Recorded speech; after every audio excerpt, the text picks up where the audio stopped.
Hi friends, welcome back to my channel. So ಇವತ್ತಿನ ವಿಡಿಯೋದಲ್ಲಿ ಪ್ರೆಗ್ನೆನ್ಸಿಯಲ್ಲಿರಬೇಕಾದ್ರೆ ತಾಯಿಗೆ ಕೆಮ್ಮು ಬಂತು ಅಂತಂದರೆ, ಕೆಮ್ಮೋವಾಗ ಜೋರಾಗಿ ಕೆಮ್ಮೋವಾಗ ಮಗುಗೇನಾದರೂ ಪ್ರಾಬ್ಲಮ್ ಆಗುತ್ತಾ ಅನ್ನೋ ಥರ ಕೇಳ್ತೀರಾ. ಯಾಕಂದರೆ ತುಂಬ ಜನರಿಗೆ ಕೆಮ್ಮೋವಾಗ ಯೂರಿನ್ ಕೂಡ ಪಾಸ್ ಆಗುತ್ತೆ.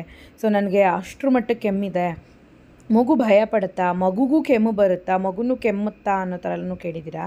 ಖಂಡಿತವಾಗ್ಲೂ ನಿಮ್ಮ ಕೆಮ್ಮು ನಿಮ್ಮ ಮಗುವನ್ನು ಎಫೆಕ್ಟ್ ಮಾಡಲ್ಲ. ಫಸ್ಟ್ ಅದು ಮನಸ್ಸಲ್ಲಿ ಇಟ್ಕೊಳ್ಳಿ. ಯಾಕಂದರೆ ನಿಮ್ಮ ಮಗು ಗರ್ಭಕೋಶದ ಒಳಗಡೆ ಇರುತ್ತೆ, ನೀರು ಒಳಗಡೆ ಇರುತ್ತೆ, ಫುಲ್ಲು ಎಷ್ಟೋ ಲೇಯರ್ಸ್ ಒಳಗಡೆ ಮಗು ಇರೋದ್ರಿಂದ ನೀವು ಕೆಮ್ಮುವಂತಹ ವಿಷಯ ಮಗುಗೆ ಅಷ್ಟೊಂದು ಎಫೆಕ್ಟ್ ಆಗಲ್ಲ. ಮೇ ಬಿ ಮಗುಗೆ ಒಂದು ಸ್ವಲ್ಪ ದೂರಕ್ಕೆ ಯಾರಾದರೂ ಕೆಮ್ಮಿದ್ರೆ ನಮಗೆ ಕೇಳಿಸುತ್ತಲ್ಲ, ಆ ಥರ ಕೇಳಿಸ್ಬೋದೇ ವಿನಃ ಯಾವುದೇ ಕಾರಣಕ್ಕೂ ನೀವು ಕೆಮ್ಮುವಂಥದ್ದು ನಿಮ್ಮ ಮಗುವನ್ನು ಎಫೆಕ್ಟ್ ಮಾಡೋದಿಲ್ಲ. ಸೊ ನೀವು ಕೆಮ್ಮುವಾಗ ಹೆದ್ರಕ್ಕೆ ಹೋಗಬೇಡಿ, ಕೆಮ್ಮನ್ನು ಅಡಗ್ಸಕ್ಕೆ ಹೋಗಬೇಡಿ. ತುಂಬ ಜನ ಕೆಮ್ಮಿದ್ರೆ ಏನಾಗುತ್ತೋ ಅಂತ ಹೇಳ್ಬಿಟ್ಟು ಕೆಮ್ಮೋದನ್ನು ಅಡಗ್ಸಕ್ಕೆ ನೋಡೋದು, ಅಂಥವೆಲ್ಲ ಮಾಡ್ತೀರಾ. ಅದೆಲ್ಲ ಮಾಡೋಕ್ಕೆ ಹೋಗಬೇಡಿ.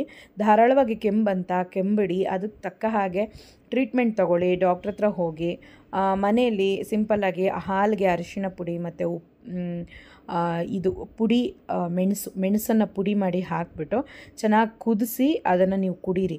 ಸೊ ಆಮೇಲೆ ಸ್ವೀಟ್ ಐಟಮ್ಸನ್ನು ಕಡಿಮೆ ಮಾಡಿ, ಕೋಲ್ಡ್ ಐಟಮ್ಸನ್ನು ಕಡಿಮೆ ಮಾಡಿ, ಬೆಳ್ಳುಳ್ಳಿ ರಸಮ್ಮು ಇಂಥವೆಲ್ಲ ಊಟದಲ್ಲಿ ಸೇರಿಸ್ಕೊಳ್ಳಿ. ಆಗಾಗ ಉಪ್ಪು ಹಾಕಿ ಬಿಸಿನೀರಿಗೆ ಬಾಯನ್ನು ಮುಕ್ಕಳಿಸಿ.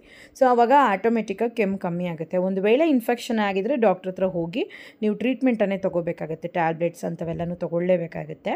ಸೊ ಯಾವುದೇ ಕಾರಣಕ್ಕೂ ಕೆಮ್ಮಿಗೋ ನೆಗಡಿಗೋ ಓನ್ ಪ್ರಿಸ್ಕ್ರೈಬ್ ಆಗಿ ಟ್ಯಾಬ್ಲೆಟ್ಸನ್ನು ತೊಗೋಬೇಡಿ. ಸೊ ಈ ರೀತಿ ಕೆಮ್ಮೋದ್ರಿಂದ ಮಗುನೂ ಹೆದರಲ್ಲ, ಮಗುಗೂ ಕೆಮ್ಮೂ ಬರಲ್ಲ, ಏನು ಆ ಥರ ಎಲ್ಲ ನೀವು ಎಫೆಕ್ಟ್ ಆಗೋದಿಲ್ಲ. ಜಸ್ಟ್ ಕೆಮ್ಮಿತ್ತಾ ಒಂದೆರಡು ದಿವಸದೊಳಗಡೆ ಮೇಲ್ ಮಾಡ್ಕೊಳ್ಬೇಕು ನೀವು. ಅದು ಬಿಟ್ಟು ಅದು ಜಾಸ್ತಿ ಆಗೋವರೆಗೂ ನೀವು ಇಟ್ಕೋಬೇಡಿ.